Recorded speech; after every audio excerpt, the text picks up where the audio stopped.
মন ছুটে যাই যার টানে, মরু মদিনার উদ্যানে। মন ছুটে যাই যার টানে, মরু মদিনার উদ্যানে। সুভাষ ছড়াই বিশ্বব্যাপী, সুভাষ ছড়াই বিশ্বব্যাপী। গন্ধরাজ যে ফুল, সে যে আমার প্রিয় নবী মুহাম্মদ রসূল। সে যে আমার প্রিয় নবী মুহাম্মদ রসূল। যার প্রেমে দিয়েছি এমন মন উদাসী, মনের দানে তারেই শুধু কাছে টানে। যার প্রেমেরই আর তনাদে, মন যে আমার শুধুই কাঁদে। মন উদাসী, মনের দানে তারেই শুধু কাছে টানে। যার প্রেমেরই আর তনাদে, মন যে আমার শুধুই কাঁদে। যার বিরহে পাগল পারাই, যার বিরহে পাগল পারাই রোয় আমি মশগুল। সে যে আমার প্রিয় নবী মুহাম্মদ রসূল। সে যে আমার প্রিয় নবী মুহাম্মদ রসূল। যার প্রেমে দিয়েছি এমন, যার নিয়ে দেখিয়া স্বপন, হৃদয় হয় যে ব্যাকুল।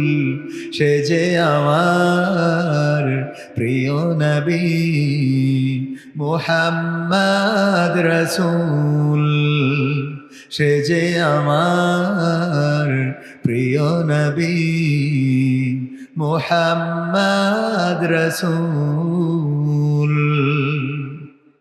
সাল্লাল্লাহু। আল্লাহ নবী সাল্লাল্লাহু আলাইহি সাল্লামের কাছে একদিন জিবরাইল আলাইহিস সালাম আসলেন। আপনারা হাদিসটা সবাই জানেন।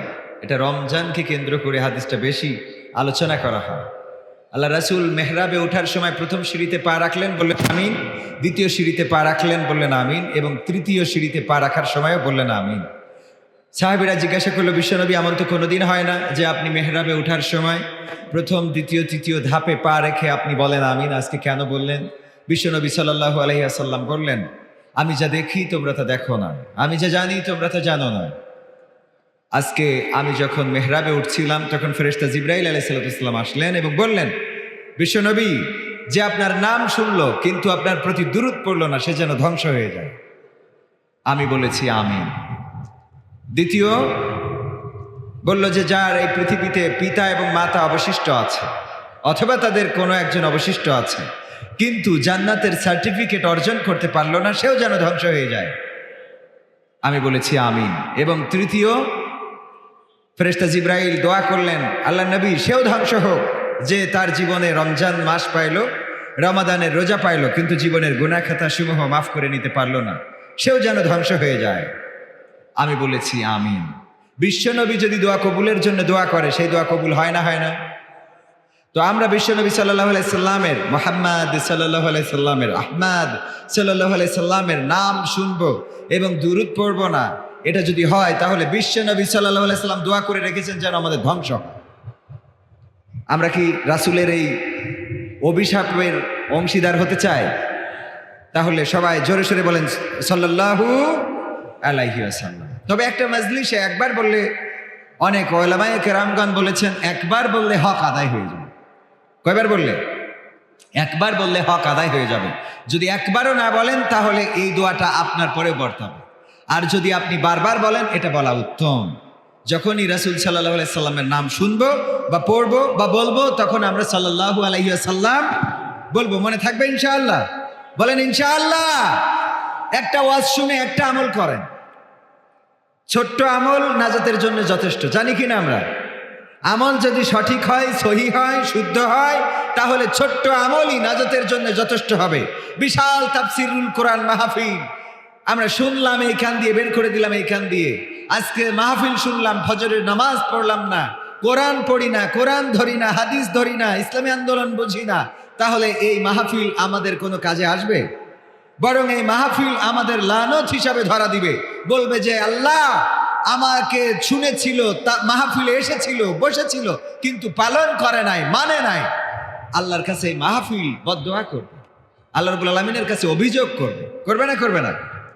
আল্লাহ রাব্বুল আলামিন সূরা ইয়াসিনে বলেছেন, আল ইয়াউমা নাখতিমু আলা আফওয়াহিহিম ওয়া তুকাল্লিমুনা আইদিহিম ওয়া তাশহাদু আরজুলুহুম বিমা কানু ইয়াকসিবুন। আল্লাহ বলছেন ওই দিন পরকালের ময়দানে আমি প্রতিটা মানুষের জবানে আঠা লাগিয়ে দেব, তাদের মুখটা বন্ধ করে দেব, তাদের হাতের জবান খুলে দেব, হাত আমার সাথে কথা বলবে, মেরে সাক্ষ্য দিয়ে দেবে। ওই দিন আল্লাহর হিসেব গ্রহণ করার কোনো কষ্ট হবে নাকি? আল্লাহ রাব্বুল আলামিনের কোনো কষ্ট হবে না। হাতের জবান খুলে দেবে, পায়ের জবান খুলে দেবে, কানের জবান খুলে দেবে, আমাদের অঙ্গ প্রত্যঙ্গগুলো সাক্ষ্য দেবে। ও আল্লাহ, কবির বিন সামাদ স্টেজে উঠে উঠে যেই কথাগুলো বলতো, আঙ্গুল নাড়িয়ে নাড়িয়ে কথা বলেছে, কিন্তু তার জীবনে বাস্তবায়ন ছিল না। আল্লাহ সে জীবনে বাস্তবায়ন করে নাই। কবির বিন সামাদের বলা লাগবে না, এই হাত বলে দেবে আল্লাহ এই হাতটা নাড়াতো আর বলতো মানুষেরা আসো ইসলামের পথে, কোরআনের পথে, কিন্তু কোনোদিন কবির বিন সামাদকে রাজপথে পাওয়া যায় নাই। বলবে না? বলবে না? না কবির বিন সামাদ হুজুর মানুষ বলে বলবে না? এরকম কিছু পাকৃত কর্মের সাক্ষ্য দিয়ে দেবে। এই পা দিয়ে আমি কার মিছিলে গেলাম, কার মিটিংয়ে গেলাম, কোন আন্দোলনে গেলাম, এই পা দিয়ে আমি কার আইলে, কার ধানের ঘাড়ের উপরে পা দিয়েছি, কার ক্ষেতের মধ্যে পাটের গাছ ভেঙে দিয়েছি, ছোট্ট ছোট্ট কর্মগুলো দেখা যাবে, সব বলে দেবে। এই পা দিয়ে আপনি কার কষ্ট দিয়েছেন, কার লাথি দেখিয়েছেন, পায়ের জুতা খুলে কারে মারতে চেয়েছেন, সব বলে দেবে, সবকিছু সাক্ষ্য দিয়ে দেবে।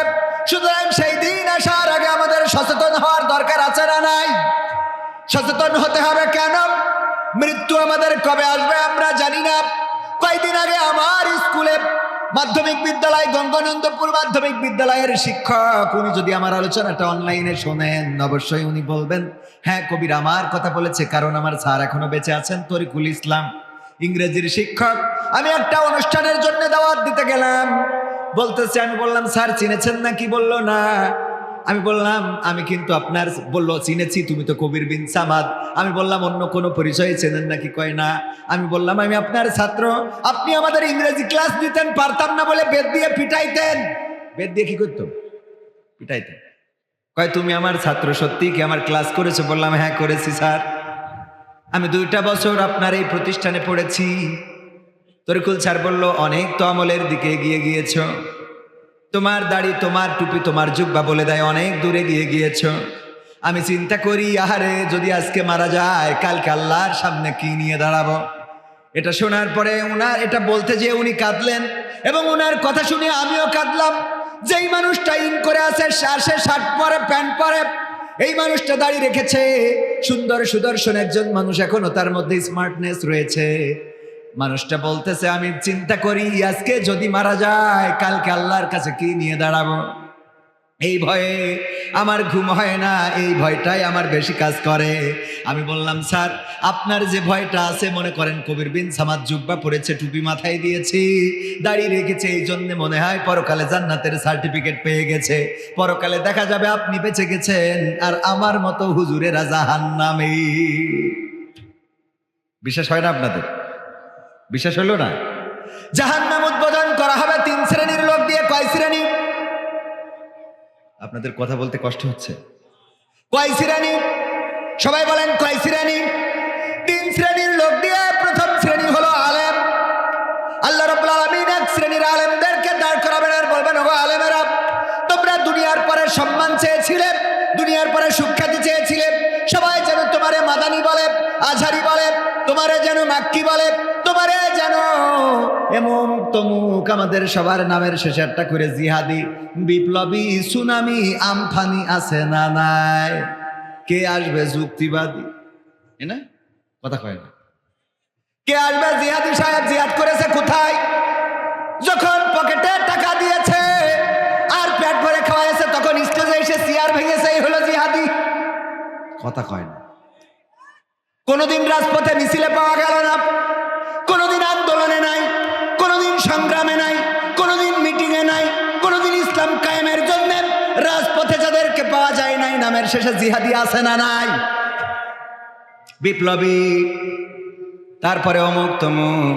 আল্লাহ রাব্বুল আলামিন বলবেন, ওগো কবির বিন সামাদ, তুমি চেয়েছিলে তোমারে যেন মানুষ বলে ভাইরাল পারসন, উপস্থাপক, উপস্থাপনা করতে যে আজকে এখানে আলোচনা করব, এর মধ্যেও মেরে দিল কৌতুক অভিনেতা। ঠিক না ঠিক? পাবনায় যে দেখি এক পোস্টারে লিখেছে, ইউটিউবে সার্চ দিলে যে নাম আগে পাওয়া যায়।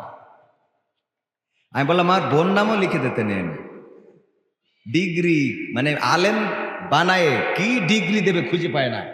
এক জায়গায় উপস্থাপনা করতে যেয়ে বলতেছে, এখন আপনাদের শব্দে বক্তব্য রাখবেন বিশিষ্ট ইসলামী চিন্তাবিদ, আলেমে দ্বীন, মুফাসসিরে কোরআন, বাংলাদেশের গণমানুষের নেতা।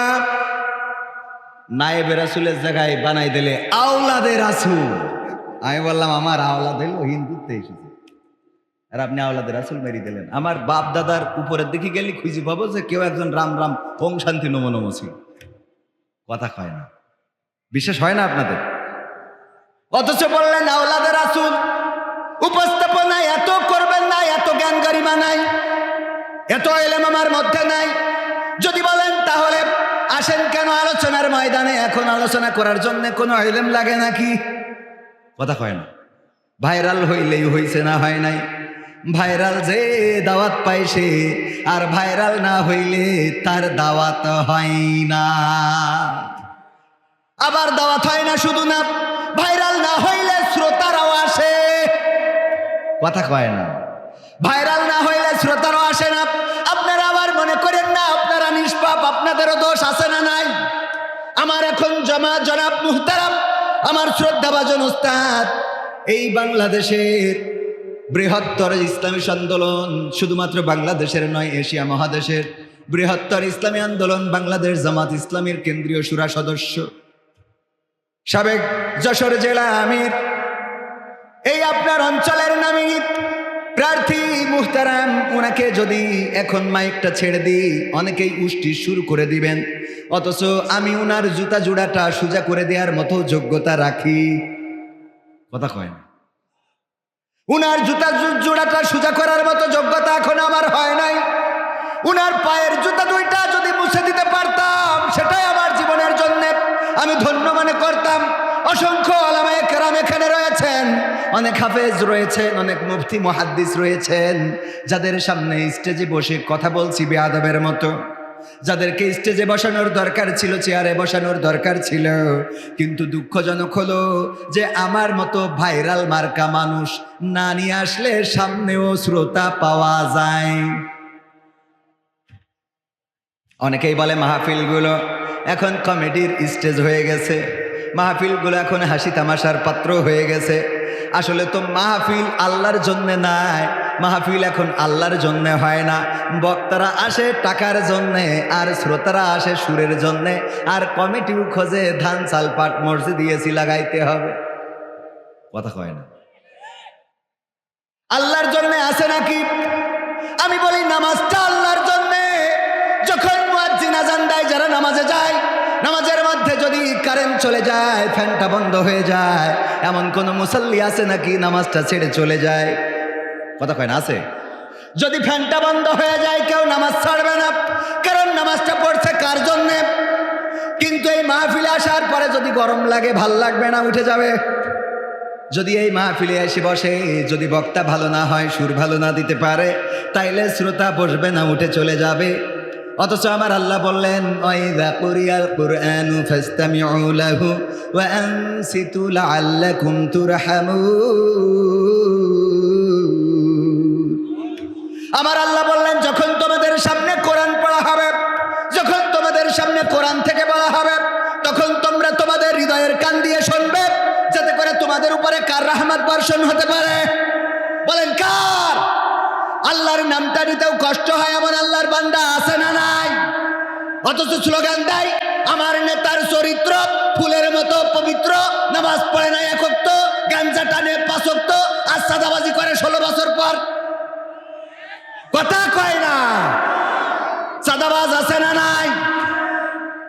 হাইকমান্ড থেকে বারবার বলা হচ্ছে চাঁদাবাজি করা যাবে না, স্ট্যান্ডগুলো দখল করা যাবে না, মানুষদেরকে অনিষ্ট করা যাবে না, কিন্তু এই অনিষ্ট করার আল্লাহর ওলি আছে না নাই? ওগো আমার ভাইয়েরা, এই কাজগুলো যারা করছেন, এই সমাজে আমরা যে বৈষম্য বিরোধী একটা সমাজ চেয়েছিলাম, সেই সমাজ যদি আনতে হয়, তাইলে আমরা চাঁদাবাজি করতে পারবো না, দুর্নীতি করতে পারবো না, ধর্ষণ, জেনা, ব্যভিচার, চুরি, খুন, গুম সব কিছু বন্ধ করার দরকার আছে না নাই? এই বন্ধ করার জন্য নিজেদেরকে সচেতন হতে হবে। আমরা যদি সচেতন না হই, অন্যায় যেখানে প্রতিরোধ সেখানে, অন্যায় যেখানে প্রতিবাদ সেখানে করার দরকার আছে না নাই? অন্যায়ের প্রতিবাদ করার জন্য 5ই আগস্ট হয়েছে, অন্যায়ের প্রতিবাদ করার জন্য ছাত্র জনতা রাজপথে নেমেছিল। ছাত্র জনতার কোনো দুর্নীতি দেখতে চায় না, আর কোনো চাঁদাবাজ দেখতে চায় না।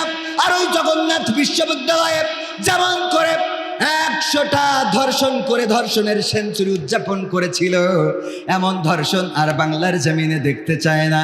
এই জন্যই 5ই আগস্টে আমার দেশে যে গণবিপ্লব হলো, জুলাই থেকে শুরু হওয়া 5ই আগস্ট পর্যন্ত বা 36শে জুলাই পর্যন্ত যেটা ঘটে গেল, 2000-এরও বেশি ছাত্র জীবন দিল, 20,000-এর বেশি ছাত্র পঙ্গুত্ব বরণ করলো, আহত হলো, হাত হারালো, পা হারালো, চোখ হারালো, কান হারালো, চেহারা হারালো, সৌন্দর্য হারালো, সংসার হারালো।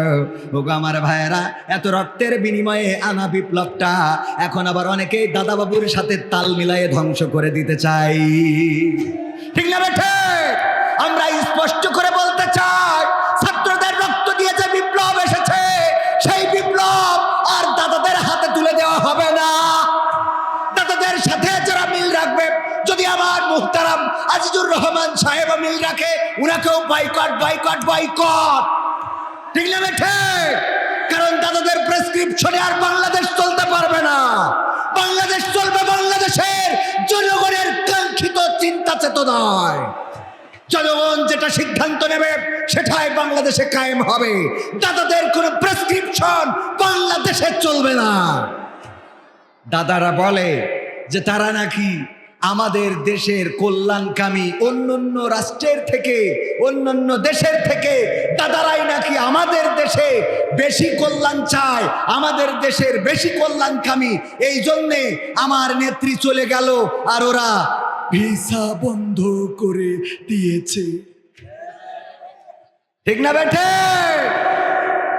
নেত্রীও নাই, ভিসাও নাই।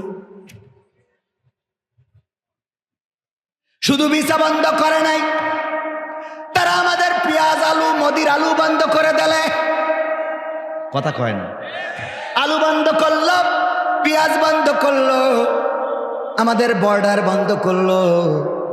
সর্বশেষ আমাদের যে ট্রানজিট শিপমেন্ট কি যেন একটা, এটা বন্ধ করেছে না করে নাই?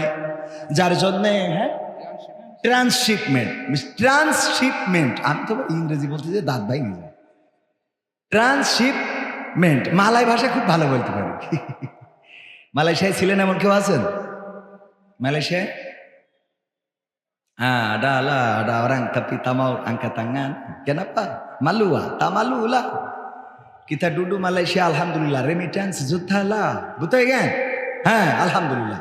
তো যাই হোক, মানে যেটার চর্চা না থাকে সেটা, তবে নিয়ত আছে যে আমেরিকায় যাব কোন এক সময়, যে অন্তত 2-3 মাস থেকে ওখান থেকে এসে একটু ফটর ফটর করবো। আল্লাহ কবুল করুন, বলেন আমিন। আমার নামের আগে পরে কোনো ডিগ্রি নাই, মানে কি দেবেন, এটা মাঝে মাঝে মনে হয় যে একটা ডিগ্রি থাকা উচিত, যেহেতু বিপ্লবী, জিহাদি, সুনামি, আমফানি। একজন কাতারে ছিল, নাম দিয়েছে অমুক মাওলানা কাতারি। সহ্য না করি পারা যায়, মানে টাইটেল। তো আমি চিন্তা করলাম যে সবাই যখন এরকম করে লাগাচ্ছে, আমি একটু উগান্ডাতে ঘুরে এসে লাগাই দেবো কবির বিন সামাদ উগান্ডি। তোমাকে জাগতে হবে, তোমাকে থাকতে হবে, এ সমাজ ভাঙতে হবে, নতুন সমাজ আনতে হবে, তোমাকে জাগতে হবে। কত দুঃখী রাত্রি কাটায় অনাহারে পথের পরে, এখনো আসেনি সুখ বাংলার প্রতি ঘরে ঘরে। কথা কয় না, সুখ কি এসেছে? এসেছে। কত দুঃখী রাত্রি কাটায় অনাহারে পথের পরে, এখনো আসেনি সুখ বাংলার প্রতি ঘরে ঘরে। নীরবে নিভৃতে আজ কাঁদছে কত মানবতা, নীরবে নিভৃতে আজ কাঁদছে কত মানবতা। মেনে নেওয়া যায় না আজি তোমার এত নীরবতা। তোমাকে জাগতে হবে, তোমাকে থাকতে হবে, এ সমাজ ভাঙতে হবে, নতুন সমাজ আনতে হবে। কত বন্ধুর সীতা হয় লাঞ্ছিতা হয় পথে ঘাটে, নিরাপদে যাই না চলা পথে কিবা বাজার হাটে। ধর্ষণ আছে না নাই? তাইলে ঠিক বলেন না কেন? মনে হলো আমি বেঠিক বলছি। ঠিক বললাম না বেঠিক বললাম? জেলখানা থেকে স্বামী অ্যারেস্টেড, জেলখানায় আছে। আজকের খবর পত্রিকার নিউজ, জেলখানায় স্বামীকে দেখে যাওয়ার পথে তাকে তা ধরে নিয়ে ধর্ষণ করেছে। শুধু ধর্ষণ করে ক্ষান্ত হয় নাই, গণধর্ষণ করেছে, প্ল্যান করে অনেকেই মিলে ধর্ষণ করেছে। ওগো আমার ভাইয়েরা, এই বাংলার জমিনে ধর্ষণ আছে। আর এই ধর্ষণ যারা করে তারা হিন্দু, বৌদ্ধ, খ্রিস্টান নন। এই ধর্ষণ যারা করে তারাও মুসলমানের সন্তান। বলেন ঠিক কিনা? ধর্ষণের শাস্তি কি? মৃত্যুদণ্ড। মাজা পর্যন্ত গেড়ে দাও, চারিদিক দিক থেকে ইট পাথর নিক্ষেপ করে তাকে সঙ্গে সার করে দাও, এই জমিন থেকে চিরতরে বিদায় করে দাও। এই আইন যদি কায়েম থাকতো, তাহলে বলেন দেখি আমার দেশে কি ধর্ষণ থাকতো? না, থাকতো না। সৌদি আরবে কি ধর্ষণ আছে? না, নাই। জেনা থাকতে পারে কিন্তু ধর্ষণ নাই।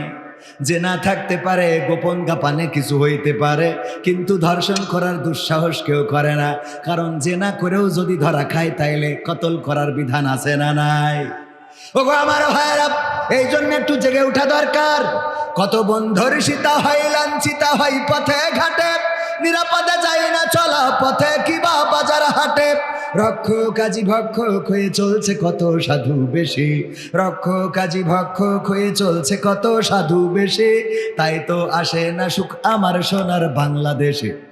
তোমাকে জাগতে হবে, তোমাকে থাকতে হবে, এ সমাজ ভাঙতে হবে, নতুন সমাজ আনতে হবে। হলুদ মিডিয়ার প্রকোপে কত মানুষ মরছে ঢুকে, সত্য নিউজগুলো টাকার তলে চাপা থাকে।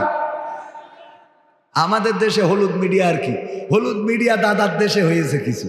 হাড়ি নিয়ে আসে কই আজকে ডক্টর ইউনূসের হাটে হাড়ি ভেঙে দেবো। দেখেছেন কিনা?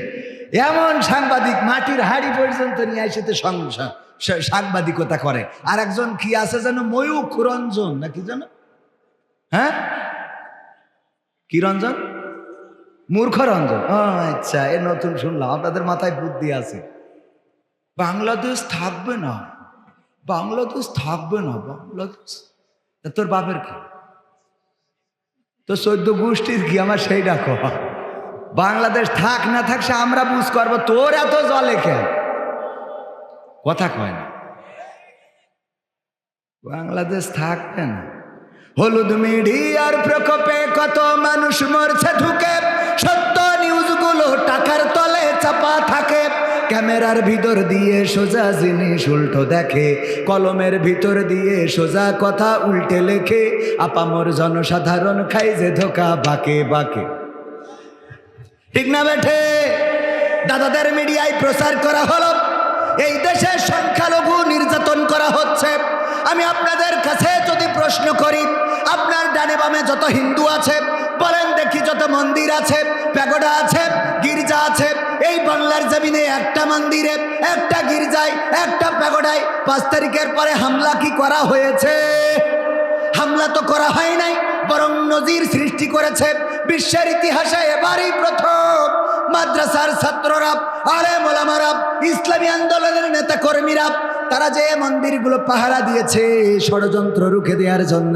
শুধু তাই নয়, মন্দিরের সামনে ফজরের নামাজ পড়ে তারপরে আমার কোরআনের ছাত্ররা, হাফেজে কোরআনেরা ওই মন্দিরের সামনে পর্যন্ত নামাজ আদায় করে বাড়িতে গিয়েছে। বলেন ঠিক কিনা? আবার ইতিহাস সৃষ্টি করেছে এবার আমাদের হিন্দুরাও। যখন এবার ঈদের নামাজ হলো, এবারই তো সম্ভবত অনেক বছর পরে প্রথম কোন নামাজ, যেই নামাজে রাষ্ট্রের প্রধান তিনি ইমাম, তিনি যাইতে পেরেছেন জাতীয় ঈদগাহে। এতদিন যা ছিল লা হাওলা ওয়ালা কুওয়াতা ইল্লা বিল্লাহ, মানে ওরা যদি যেয়ে জাতীয় ঈদগাহে সামনের কাতারে দাঁড়াইতো তাইলে সবাই বলতো লা হাওলা ওয়ালা কুওয়াতা ইল্লা বিল্লাহ। ঠিক না? ঠিক না বেঠে? এইবারই একজন বিটা মানুষ, আমাদের আঞ্চলিকতায় বলে মদ্য মানুষ। কি মানুষ? মদ্য মানুষ গিয়েছে। আর এইবারই প্রথম কোন ঈদ গেল যে ঈদে আমার হিন্দু ভাইয়েরা, হিন্দু মায়েরা, বোনেরা, মুসলমানরা যখন নামাজে যায় তখন তাদের গায়ের উপরে ফুলের তোড়া ছিটিয়েছে। বলেন ঠিক কিনা? সৌহার্দ্যপূর্ণ সম্প্রীতির পূজা হয়ে গেল, সৌহার্দ্যপূর্ণ সম্প্রীতির ঈদ হয়ে গেল। এত কিছুর পরেও আমার দাদার দেশে তারা নিউজ করে এই দেশে নাকি সংখ্যালঘু নির্যাতন হয়। আমি গবেষণা করে দেখলাম, ওই নাসিরউদ্দিন হোজ্জার গল্প বলা লাগে। নাসিরউদ্দিন হোজ্জা একবার অনেক কষ্ট করে 1 কেজি গরুর গোশত কিনেছে। অনেক দিন ধরে গরুর গোশত খাওয়া হয় না, খুব কষ্ট করে 1 কেজি গরুর গোশত কিনে এনেছে বাড়িতে। বেগমকে বললেন, বেগম রান্না করো, আমি একটু কপোতাক্ষর পাড় থেকে গোসলটা সেরে আসি, তারপরে গরুর গোশত দিয়ে আজকে মাখো মাখো করে খাবো। অনেকদিন পরে গরুর গোশত, এরকম হয় না গরিব মানুষের জীবনে? অনেকদিন পরে গরুর গোশত রান্না, 1 কেজি গরুর গোশত কিনে এনেছে। গোসল করতে গিয়েছে বেগম সাহেবা, রান্না করতে করতে 1 কান 2 কান করে খাইতে খাইতে একেবারে 1 কেজি মেরে দেওয়া শেষ। গোসল করে এসে নাসিরউদ্দিন হোজ্জা সরিষার তেল মাইকতেছে আর বলতেছে, নিয়ে আসো বেগম, নিয়ে আসো, আজকে কায়দা করে কষি মারবো। বেগম সাহেবা কিসের গোশত আনবে? গোশত মেরে দিয়া শেষ। এমন আল্লাহর ওলি আছে না নাই? অনেক দিন ধরে বেগমও খায় না। বেগম 1 কেজি শেষ করার পরে বুদ্ধি করেছে, মেয়েদের বুদ্ধি কম না বেশি, কিন্তু ধরা খায় না। দেখবেন যে এই যে ধরেন ফোনে কথা বলতেছে চাচাতো ভাইয়ের সাথে অথবা যার সাথে, তুমি কতদিন হলো আমার খোঁজই নাও না। খোঁজ নিবা মাঝে মাঝে, ফোন দিবা, তোমার খুব ভালো লাগে। আমি তোমাকে দেখার পরে শাহরুখ খানকে তো দেখি না। হঠাৎ করে স্বামী এসে যদি গলা ঝাড়া দেয়, আচ্ছা ভাই এসছে না ভাই, তুই এসে বলে বেড়াই যাস? হ্যাঁ তোর, আরে এসছে মাকিরাম রে ভাই, মানে একদম স্টার জলসার সাথে সাথে বিটি কথা কয় না, চ্যানেল 1 মুড়াতে ঘুরাই দেয়। মানে স্বামী যেন বোঝে না ওর খুব কাছের লোকের সাথে কথা বলতেছে, যেই লোকের সাথে অন্তত সন্দেহ করা যাবে, কথা কয় না। ওগো আমার ভাইয়েরা, বুদ্ধি করে বাড়ি ছিল একটা বিড়াল, বিড়ালটার গলায় দড়ি দিয়ে নিয়ে টানতে টানতে নিয়ে চলে গেছে। নাসিরউদ্দিন হোজ্জার সামনে নিয়ে বলতেছে, কতদিন ধরে বললাম বিড়ালটা ফেলে দিয়ে আসো, তুমি বিড়ালটা ফেললে না, আজকে কি ক্ষতি করেছ? কি হয়েছে বেগম? এই বিড়ালটা ওই 1 কেজি গোশ সব খেয়ে ফেলেছে। সত্যি সত্যি খেয়েছে? তুমি বিশ্বাস করো না, আমার তালাকটা, আমি বাড়ি চলে যাই, কার সাথে সংসার করছি আল্লাহ। মানে কান্না আছে না নাই? কিছু কয়ে অমনি কান্না কান্না রে। নাসিরউদ্দিন হোজ্জা বুঝতে পেরেছে এখন অন্তত ঝাড়ি মারামারি না করে সংসার টিকাইতে হইলে একটু বুদ্ধি করতে হবে। বললো তাইলে বিড়ালটা প্যাকেটে ভরো। নিয়ে এসেছে জামতলায় আমার হাফিজুর রহমান দুলাভাইয়ের দোকানে, নিয়ে এসে বলছে, তোমার যে মিটারটা আছে একটু ওইটা অন করো, ওজন দেবো। ওই মিটারের পরে তুলে দেখে বিড়ালটা কাটায় 1 কেজি। কয় কেজি? আবার বাড়ি ফেরত নিয়ে গেছে। যে বলছে, বেগম সাহেবা তুমি কি সত্য বলতেছো? কয়, আল্লাহ আমি সত্য বলছি না তো মিথ্যা বলছি? আমি কার সাথে সংসার করছি এতদিন ধরে যে আমারে বিশ্বাসই করে না? যা বলতেছে না, তোমারে তো আমি বিশ্বাস করি, তুমি আমার কলিজার টুকরা, আমার প্রাণের প্রাণ, তুমি আমার জান, তুমি আমার পরাণ, আমার সোনার ময়না পাখি। আহা, তোমারে আমি বিশ্বাস করি, ও আমার বেগম সাহেবা, কিন্তু আমি বিড়ালটা ওজন দিলাম জামতলায় নিয়ে যে হাফিজুর রহমানের দোকানে, ওজন দিয়ে দেখি বিড়ালটা কাটাই কাটাই 1 কেজি। এখন আমার প্রশ্ন হলো, এটা যদি সেই বিড়াল হয় তাইলে আমার গোশত কই? আর এইটা যদি গোশত হয় তাইলে আমার বিড়াল কই? এইটা যদি গোশত হয় তা আমার বিড়ালটা কই? ভাইয়েরা আমার, দাদাদের দেশে মিডিয়া প্রচার করলো এই দেশে সংখ্যালঘু নির্যাতন হচ্ছে। আমেরিকায় যে অভিযোগ করলো এই দেশে সংখ্যালঘু নির্যাতন হচ্ছে, এমনকি আমেরিকার কোন গোয়েন্দা প্রধান আসলো, তার কাছে অভিযোগ করলো যে এই দেশে সংখ্যালঘু নির্যাতন হচ্ছে। ওগো আমার ভাইয়েরা, আমরা খুঁজে খুঁজে দেখলাম সবচেয়ে বেশি নির্যাতিত, সবচেয়ে বেশি আতঙ্কিত হয়ে এই দেশ ছেড়েছেন যিনি, তিনি আর কেউ নন, তিনি হলেন এই দেশে ইসলাম প্রচার করার জন্য যেই পরিবার এসেছিল, বঙ্গবন্ধুর পরিবার। সেই পরিবারের সন্তান শেখ হাসিনা ইসলাম প্রচার করতে এসেছিল। এমন আল্লাহওয়ালা সকালবেলা উঠে আগে যাই নামাজ খুঁজে নিয়ে ফজরের নামাজ পড়ে, তারপরে কোরআন তেলাওয়াত করে দিনের শুরু করে। এই আল্লাহর ওলিরে প্রথম নির্যাতন করে এই দেশ থেকে পাঠানো হয়েছে। বলেন ঠিক না বেঠিক? এইটা সংখ্যালঘু না সংখ্যাগরিষ্ঠ? মুসলমান না অন্য ধর্মের? মুসলমান না? সংখ্যাগরিষ্ঠ কি না? সংখ্যাগরিষ্ঠ। 2 নম্বর যিনি নির্যাতনের শিকার হলেন তিনি আর কেউ নন, বিশ্ব ওলি। ওরে বাবা, দাড়ি দেখলি মনে হয় মতিউর রহমান নিজামী রাহিমাহুল্লাহ, মনে হয় আবার এসেছে সালমান এফ রহমান। দরবেশ বাবা, দাড়ি দেখলি এরা মনে হয় না? মনে হয় জামাতের আমির, নায়েবে আমির, জেলা আমির, থানা আমির। এই আল্লাহর ওলি পীর সাহেব, উনি নির্যাতনের শিকার এতটাই হলেন যে দাড়িটাও কেটে ফেলে। উনি সংখ্যাগরিষ্ঠ না সংখ্যালঘু? কথা কয় না। সংখ্যাগরিষ্ঠ না সংখ্যালঘু? সংখ্যাগরিষ্ঠ। 3 নম্বর আল্লাহর ওলি যিনি, তিনি আর কেউ নন, তিনি হলেন হযরত শামীম ওসমান হাফিজাহুল্লাহ। কথা কয় না। এমন কোন রাত নাই যে 70-80 রাকাত তাহাজ্জুদ নামাজ পড়ে না। প্রতি রাতে 70-80 রাকাত তাহাজ্জুদের নামাজ পড়ে তারপর ঘুমায়, যা আমাদের জীবনেই নাই। 1 বছরে পড়েছি কিনা সন্দেহ হয়। আর উনি এমন কোন রাত নাই যে রাতে 80-90 রাকাত তাহাজ্জুদ নামাজ আদায় করে না। এই আল্লাহর ওলি নির্যাতনের শিকার হয়েছে। 4 নম্বর যিনি, তিনি হলেন আর কেউ নন, হযরত ওবায়দুল কাদের কাকা। ঠিক না বেঠে? সেও সংখ্যালঘু না সংখ্যাগরিষ্ঠ? 4 নম্বর আল্লাহর ওলি হলেন মানিক, বিচারপতি মানিককে কালামানিক বলে। এই কালামানিক কেমন? সে চিন্তা করলো দুনিয়ার জীবন আর জীবনই না, আর কোনো বিলাসিতা করা যাবে না। এই জন্য সবকিছু ছাড়িয়ে দিয়ে দাড়িটাও রেখে দিল, মাথায় টুপি পরল, তারপরে চলে গেল জঙ্গলে, কলা পাতায় শুয়ে থাকলো। মানুষেরা তারে ধরলো তো ধরলো, বিচি দুটোও খুলে নিয়েস। কথা কয় না? ও আমার ভাইরা, এইভাবে নির্যাতনের শিকার যেই কয়জন হয়েছে, তারপরে দীপুমণি, তারপরে যে কিডা, এই যে ব্যারিস্টার সুমন, তারপরে আরাফাত, তারপরে আরো ইনু মেনন, সব আল্লাহর ওলি। ইনু মেননও কেমন আল্লাহর ওলি? ওরা বামপন্থী দল করতো, অথচ পাগড়ি পরে ওমরাটাও সেরে এসেছে। বলেন ঠিক না বেঠিক? সব আল্লাহওয়ালা। আমার প্রশ্ন হলো, এই দেশে সংখ্যালঘু নির্যাতন হচ্ছে। দাদারা বলে, আমি দেখলাম যে সব তো আগা কাটা মুসলমান, সব তো নামাজি, তাহাজ্জুদ গুজারি, ফজর নামাজ না পড়ে দিনের শুরু করে না, কোরআন পড়ে তারপরে দিনের শুরু করে। এরা নির্যাতনের শিকার হয়েছে।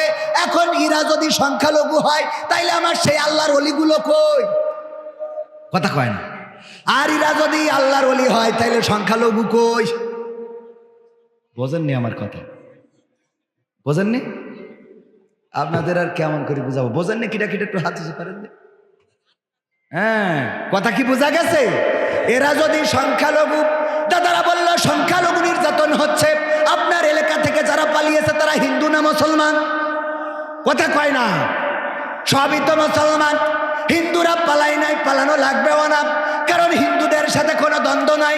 আমাদের দ্বন্দ্ব ইসলামী সপক্ষের শক্তি আর ইসলামী বিপক্ষের শক্তির সাথে। বলেন ঠিক কিনা? ইসলামের বিপক্ষে যারা, তাদের বিপক্ষে আমরা। আমাদের কথা ক্লিয়ার। অনেক জায়গায় গেলে আমার বিএনপির ভাইয়েরা বলে, হুজুর এতদিন একসাথে ছিলাম, এতদিন আপনারা আমরা একসাথে ছিলাম, এখন ওয়াজ করতে এসে আপনি তো ঠিকই দাড়িপাল্লার কথা বলে গেলেন, ইসলামের কথা বলে আসলে জামাত ইসলামের কথা বলে গেলেন, আমাদের বিএনপির ধানের শিশির কথা বললেন না। আমি বলি ভাই, আমাদের মেসেজটা বোঝেন নাই। আমাদের কথা হলো, বাংলার জমিনে যদি কোরআনের আইন কায়েম করতে চায়, যদি বাংলাদেশ আওয়ামী লীগ কোরআনের আইন কায়েম করার জন্য রাজপথে দাঁড়ায়, তাদের পক্ষে থাকতে আমাদের কি কোনো আপত্তি আছে?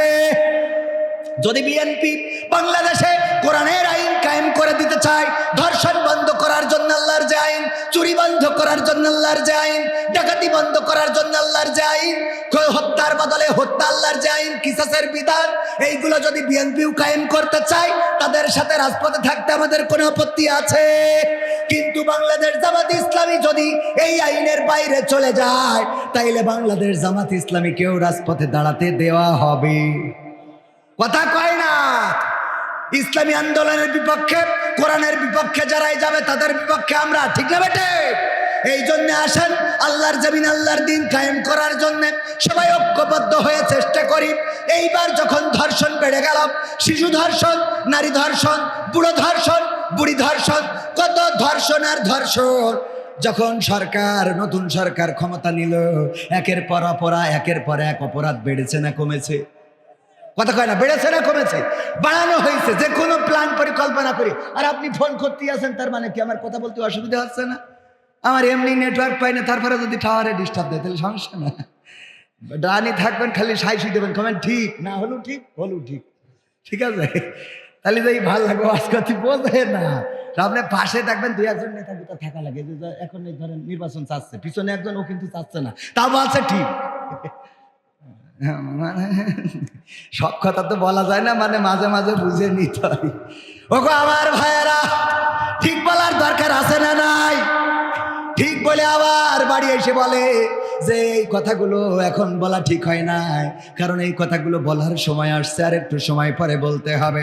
ওগো আমার ভাইয়েরা, যাই হোক তাই হোক, ওদিকে আমি যাব না। আমার ভাইজান খুবই ভালো মানুষ, আল্লাহওয়ালা, এই মাহফিলের উপস্থাপনা করছেন খুবই দারুণভাবে। আমার ব্যাপারে উনি অনেক টাইটেল লাগাইছে, ধন্যবাদ। যে মানুষের কৃতজ্ঞতা পোষণ করে না, সে আল্লাহর কৃতজ্ঞতা পোষণ করে না, বলেছেন কে? কথা কয় না। যাই হোক, অপরাধ বিশ্বনবী সাল্লাল্লাহু আলাইহি ওয়াসাল্লাম বলেছেন। আর অপরাধের কথা বলি, ডক্টর ইউনূস ক্ষমতা নেওয়ার পরে একের পর এক অপরাধ বেড়েছে। মানুষকে এই অপরাধগুলো দেখেছে, ফেস করেছে। চুরি বেড়ে গেল, পরিকল্পিতভাবে চুরি বাড়িয়ে দেওয়া হলো। তারপরে ডাকাতি বেড়ে গেল। আমরা গাজীপুরের মেয়র জাহাঙ্গীর পলাতক, এই পলাতক সে লিখেছে, সে বলেছে, আমরা যদি ঢাকায়, দিনের ঢাকায় বেড়াতে না পারি, রাতের ঢাকায় মানুষরে ঘুমাইতে দেব না। বলেন ঠিক না বেঠিক? ধর্ষণ বেড়ে গেল, চুরি ছিনতাই বেড়ে গেল। কারণটা কি? কারণ হলো আল্লামা দেলওয়ার হুসাইন সাইদি রাহিমাহুল্লাহ, উনি সুন্দর করে একটা উদাহরণ দিয়েছিলেন, আপনাদের একটু স্মরণ করিয়ে দিই।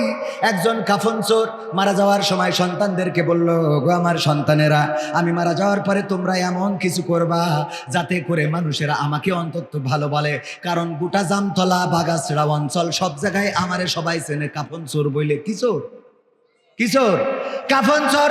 মানসি যেন আমারে ভালো বলে, এমন কিছু ভালো কাজ করবা যেন মানসি আমারে ভালো বলে। কাফন চোরের সন্তানেরা চিন্তা করলো, আব্বা যেহেতু নসিহত করেছে, ওসিয়ত করেছে যে আব্বারে যেন ভালো বলে, তাইলে আমরা আর কাফন চুরি করা যাবে না। আমরা একটু কাফন চুরি করা ছেড়ে দিয়ে নামাজ পড়ি। নামাজ পড়া ধরলো, মসজিদে গেল, আল্লাহওয়ালা হয়ে গেল। মানসে বলে, নামাজ পড়ো, যাই করো, তোমরা তো কাফন চোরের ছেলে। কথা কয় না? বলে না, বলে না? কাফন চোরের ছেলে সন্তানেরা মিটিং ডাকলো যে আমরা এত নামাজ রোজা করি, তারপরেও তো সবাই কয় কাফন চোরের ছেলে, তাইলে কি করা যায়? কয় এখন খালি নামাজ পড়লে হবে না, প্রতি ওয়াক্ত নামাজে জামতলার মিষ্টি খাওয়াবো সব মুসাল্লিদের। প্রতি ওয়াক্ত নামাজে কি খাওয়ায়? জামতলার রসগোল্লা একটা করে খাওয়ায়, নামাজ পড়ে একটা করে মিষ্টি, জামতলার মিষ্টি দিয়ে দেয়, খায়, আর আঙুল চাটতে চাটতে যায়। মানুষ জিজ্ঞেস করে, আঙুল চাটো কেন? কয় ওই যে চোরের, কাফন চোরের ছেলেরা রসগোল্লা খাওয়াইছে। তাহলে রসগোল্লা খাওয়াইও কি লাইন করতে পারলো? বলল ভাই, তাও তো বলে কাফন চোরের ছেলে, কি করা যায়? কয় আরো বড় প্রজেক্ট নিতে হবে। কি প্রজেক্ট? অসহায় যারা, দুস্থ যারা, যাদের গরু নাই, ছাগল নাই, টাকা নাই, ঘর নাই, বাড়ি নাই, ওদেরকে আমরা দান করব। ঠিক আছে ভাই, যার ছাগল নাই ছাগল দিল, যার গরু নাই গরু দিল, যার ঘর নাই বাড়ি দিল। এইগুলো যখন করলো, বললো তোমার তো এতদিন মাটির বাড়ি ছিল, ইটির বাড়ি কি করে হইলো? কয় কাপন চোরে ছেলেরা করি দেস। বিপদ না? যেহেতু এত কিছু হাসছে, 3 ভাই আবার মিটিং করলো, 4 ভাই বা 5 ভাই যারা আছে, ভাই যে কয়জন, যে ভাই এত কিছু করার পরেও তো আমাদের তো আব্বার নামটা ভালো বানাইতে পারলাম না। সবাই তো আব্বারে আগেও কাফন চোর বলতো, এখনো কাফন চোর বলে, তাইলে কি করা যায়? বললো এখন একটা বুদ্ধি করতে হবে, আমরা আবার পূর্বের পেশায় ফিরে যাব। তবে শুধু পূর্বের পেশায় ফিরে গেলে হবে না, আমরা আর একটু কষ্ট করতে হবে। সেটা কি? আমরা গোরস্থানে যেয়ে কাফনের কাপড় চুরি করবো তো করবো, পাশাপাশি লাশটা তুলে এনে পাশায় বাঁশ ভরাইয়ে জামতলার মোড়ে ঠেঙায় রাখবো। যখন গোরস্থান থেকে লাশের কাফন চুরি করেছে আর ওই লাশটার পাশার মধ্যে বাঁশ ভরে ওই মোড়ে টেনায় রেখেছে, তখন মানসি কয় এগের থেকে তো এগের বাপ ভালো ছিল। ওরা এবার বলছে আলহামদুলিল্লাহ, আল্লাহ শুক্রিয়া, আব্বারে ভালো বানাইতে পারছি। কথা কয় না। 2 রাকাত নফল নামাজ, 3 ভাই 4 ভাই 5 ভাই সিদ্ধান্ত নিল আজকে শুকরানা নামাজ হবে। কারণ এতদিন পরে মাইনসে বলেছে যে এদের থেকে এদের বাপ ভালো ছিল, তার মানে আব্বারে আমরা ভালো বানাইতে পেরেছি। এই আব্বারে ভালো বানানোর জন্যে বাংলাদেশ আল্লাহর ওলিরা তারা জেনা বাড়িয়ে দিল, ধর্ষণ বাড়িয়ে দিল, চুরি ছিনতাই বাড়িয়ে দিল, যেন লোকেরা বলে আগেই তো ভালো ছিল। কথা কি বোঝা গেছে?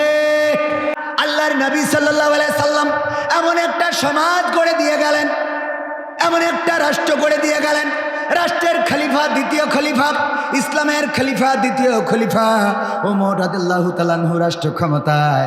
হঠাৎ করে 2 জন যুবক, একজন কিশোর বা যুবককে ধরে নিয়ে এসেছে, এসে বলতেছে ওগো ওমর, আপনার দরবারে এসেছি বিচার চাওয়ার জন্যে। কিসের বিচার? এই যে কিশোর বা এই যুবকটারে ধরে এনেছি, এ আমাদের পিতাকে হত্যা করেছে। ওগো ওমর রাদিয়াল্লাহু তাআলা আনহু, আপনার কাছে আমাদের পিতৃ হত্যার বিচার চাই।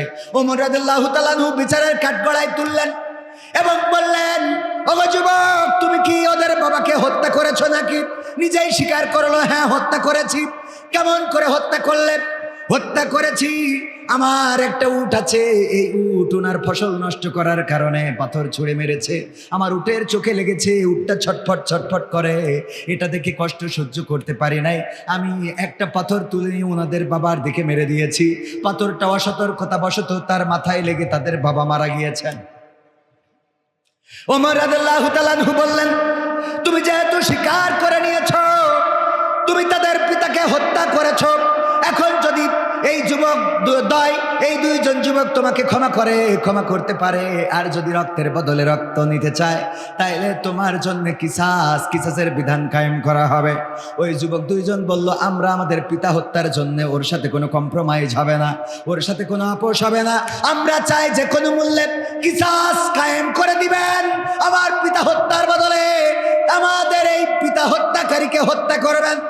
ওই যুবক বলল, আমার কোনো আপত্তি নাই, যেহেতু হত্যা করেছি আমি, শাস্তি কায়েম করতে পারেন, যেই রাষ্ট্রের শাস্তি কায়েম আছে শাস্তি কায়েম করতে পারেন, তবে একটু দাবি, আমার একটু সুযোগ দিতে হবে, আমি একটু বাড়িতে যাব, আমার এতটা সময় দিতে হবে, যেই সময়ের মধ্যে আমি চলে আসব।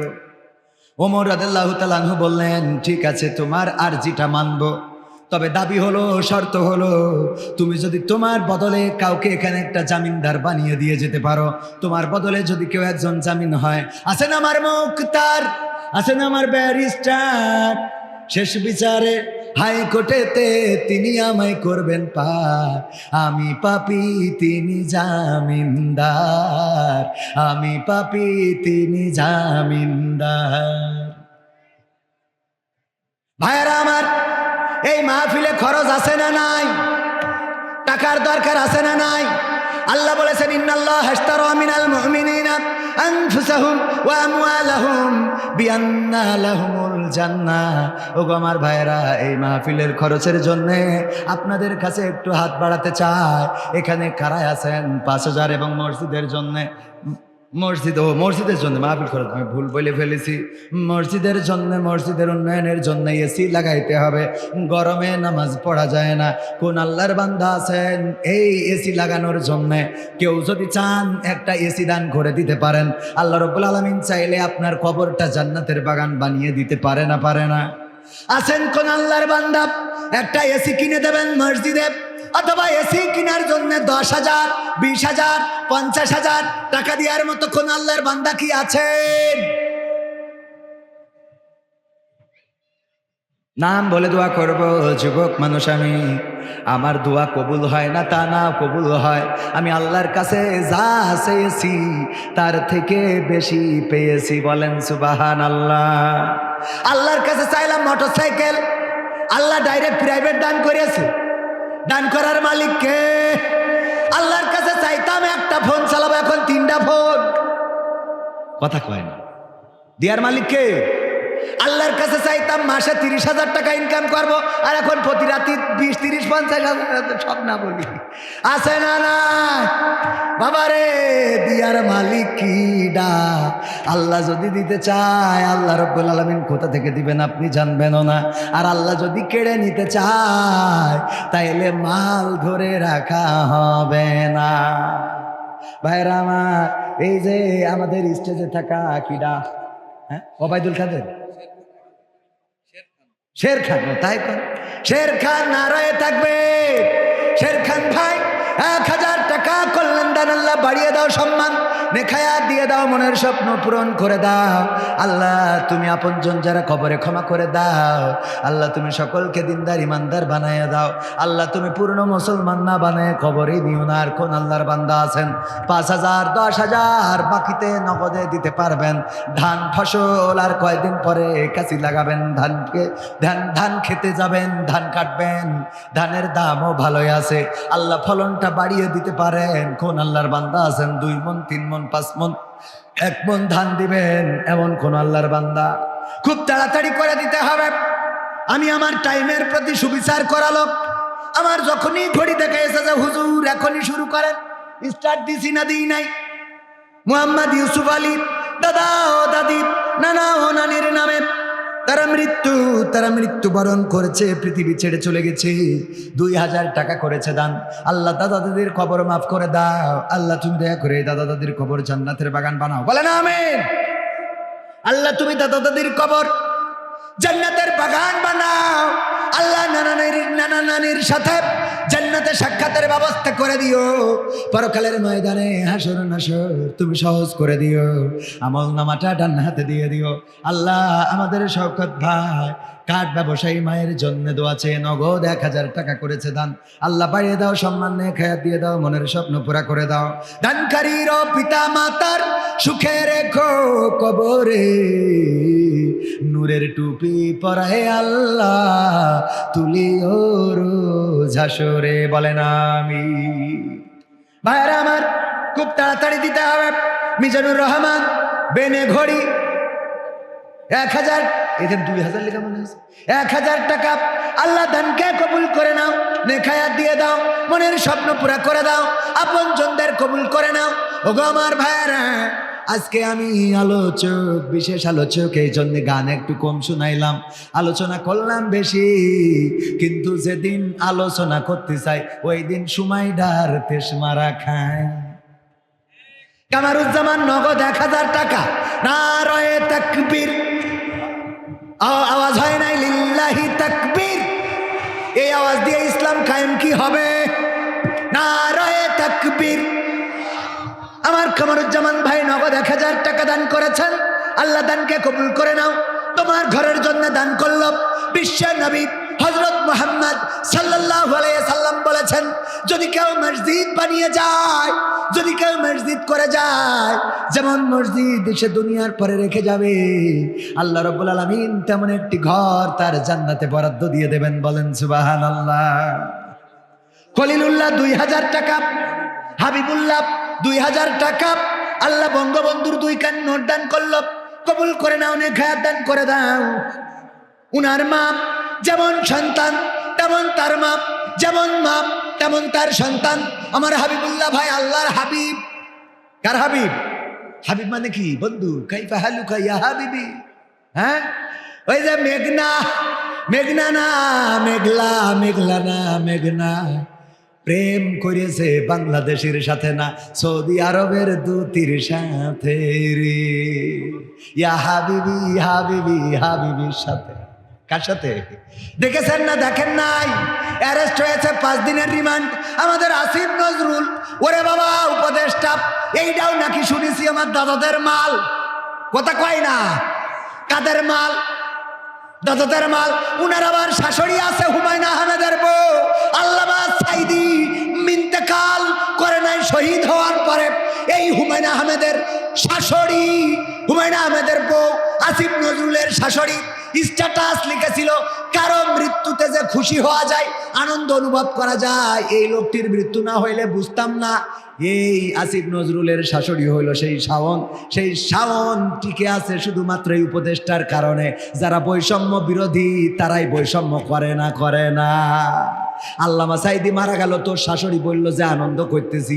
এইরাম শাশুড়ি তো বাংলাদেশে কেন, ভারতেও তো জায়গা দেওয়া উচিত না। কথা কয় না? উপদেষ্টারা বাঁচাতে চায়, উপদেষ্টাদের মধ্যে দাদাদের গোলাম আছে না নাই? এই উপদেষ্টাদের বিরুদ্ধে হয়তো আন্দোলনে নামা লাগতে পারে, আজ হোক কাল হোক সোচ্চার থাকবেন। প্রয়োজন হলে উপদেষ্টাদের বিরুদ্ধেও আমরা রাজপথে নামবো। তারপরে কিটা কি করে হাফিজুর রহমান দেউলিয়া হয়ে গেছে। ও দেউলি দক্ষিণ, তাই তো, তার দেউলিয়া হলেও টাকা দিতে পারতে। হাফিজুর রহমান দেউলি দক্ষিণ পাড়া জামে মসজিদ সভাপতি। নারায়ে তাকবীর। একটু জোরে হবে লিল্লাহি তাকবীর। বাবার নামে দোয়া আছে। নগদ 10,000 টাকা। কয় হাজার? 10,000 টাকা করলো দান। আল্লাহ বাড়িয়ে দাও সম্মান, বাবার কবরটারে জান্নাতের বাগান বানাও। আল্লাহ তুমি দয়া করে পরকালে জান্নাতে দেখা সাক্ষাৎ করে দিও। আমল নামাটা ডান হাতে দিয়ে দিও। আল্লাহ সভাপতি মানুষ, মনটা বড় রেখেছো, আমৃত্যুকাল হৃদয়টারে তুমি এমনি বড় রেখে দিও, বলে না আমি। মাস্টার সাইদুর রহমান স্যার, স্যারও আবার মাস্টারও 1,000 টাকা 2 কান নোট দান করে, 500 টাকা 2 কান নোট দান করেছে। আল্লাহ দানকে কবুল করো, নেখায়াত দাও, মনের স্বপ্ন পুরা করো। আল্লাহ চাকরিতে প্রমোশন দিয়ে দাও। আল্লাহ তুমি স্ত্রী সন্তানদেরকে কবুল করে নাও। আল্লাহ তারপরে কি বলবো, কত কথা মনে পড়ে রে। কিন্তু কি আব্দুল সাত্তার কি করি, আবার 2বার দেবে কেনটা? 1বার দেবে 500 টাকা ফেরত দাও। ও তাহলে না নিয়ে পারা যায়, 2বার দেবে কেন? 1বার। যাই হোক, দিয়েছে অসুবিধা নেই।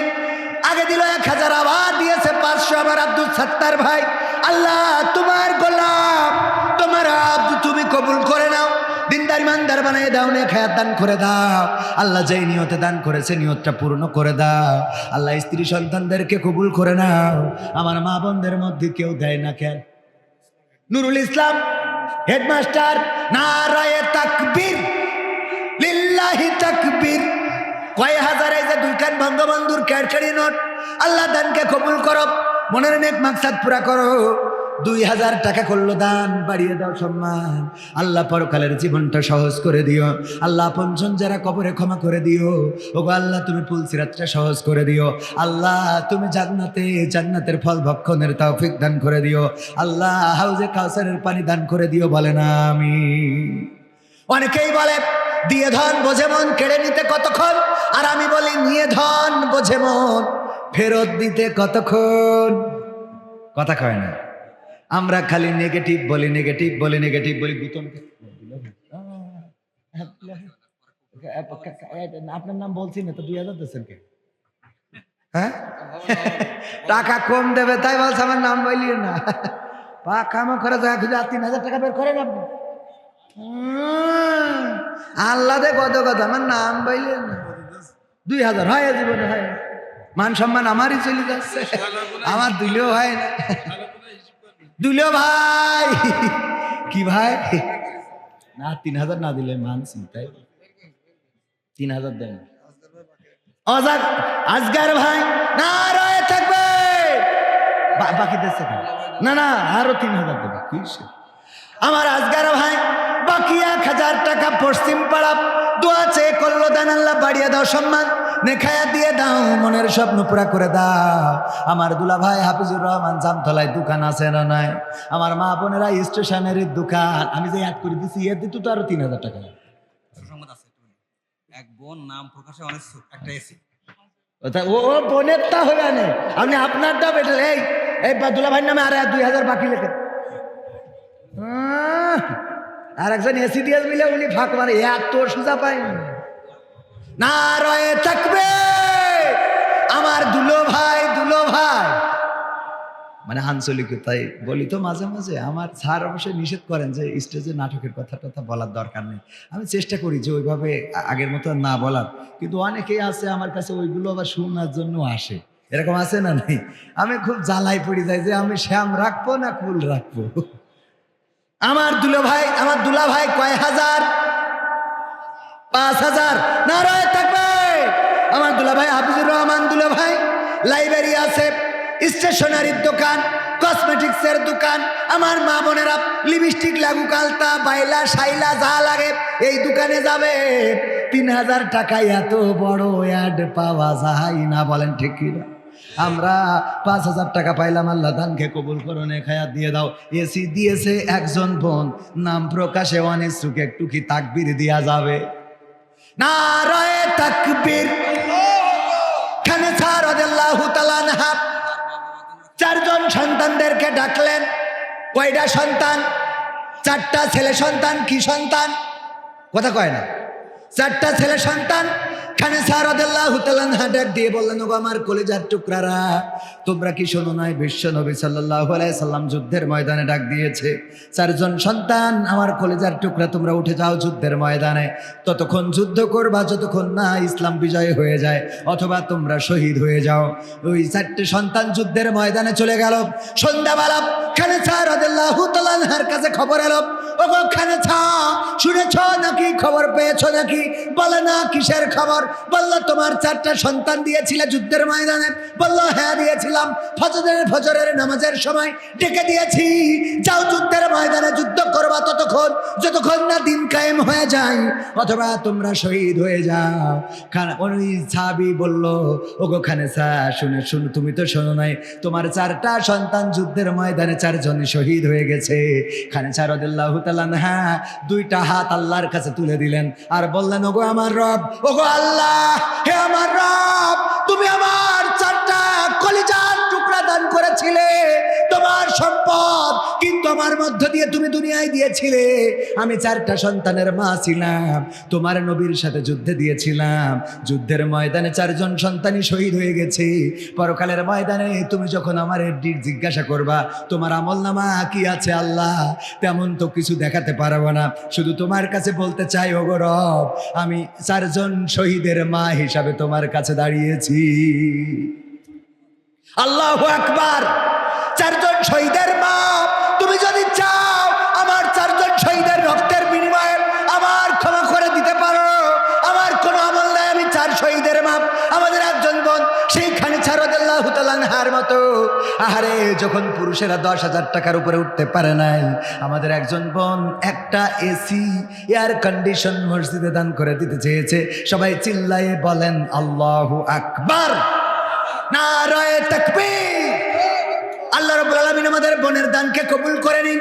যেই নিয়তে দান করেছে আল্লাহ বরকত দিয়ে দাও, আপনজন যারা কবরে ক্ষমা করে দাও, বলেন আমিন। আমার দুলাভাই দোয়া চেয়েছেন পিতামাতার জন্য। বাপজান ছিলেন শিল্পপতি মানুষ, সন্তানেরাও আল্লাহর পথে চলেছেন, দিনদার ইমানদার হিসাবে নিজেদেরকে প্রতিষ্ঠিত করার চেষ্টা করেছেন। আল্লাহ তুমি দয়া করে আমার দুলাভাইয়ের পিতামাতার কবরটারে জান্নাতের বাগান বানিয়ে দাও, বলেন আমিন। আমাদের বোনকেও কবুল করে নাও। মোহাম্মদ কিরা সাজেল ভাই 2 মণ ধান পিতার জন্য দোয়া চেয়েছে, আল্লাহ ধানে বরকত দিয়ে দাও, আল্লাহ মালে বরকত দিয়ে দাও। তুমি এমন সম্পদ দান করো যেই সম্পদটা তার থেকে বেশি। 1000 টাকা কিডা মাস্টার মুজাম্মেল হক 1000 টাকা মাদ্রাসার শিক্ষক দান করেছেন, আল্লাহ দানকে কবুল করো, নেক হায়াত দাও, মনের স্বপ্ন পুরা করো। আল্লাহ যে করলো দান বাড়িয়ে দাও, সম্মান দিয়ে ধন বোঝে মন কেড়ে নিতে কতক্ষণ, এই কথা না বলে আমরা বলতে পারি নিয়ে ধন বোঝে মন ফেরত দিতে কতক্ষণ। আপনার থেকে নিবে আবার আল্লাহ আপনাকে আবার ফেরত দিয়ে দেবে, এই ক্ষমতা আল্লাহর আছে না নাই? আল্লাহ যখন নেয় নিতেই থাকে, নিতেই থাকে, নিতেই থাকে, আর যখন দেয় দিতে থাকে, দিতে থাকে, দিতে থাকে। এত দেওয়া দেয় যে পাত্র খুঁজে পাওয়া যায় না রাখা। এই জন্য দেখবেন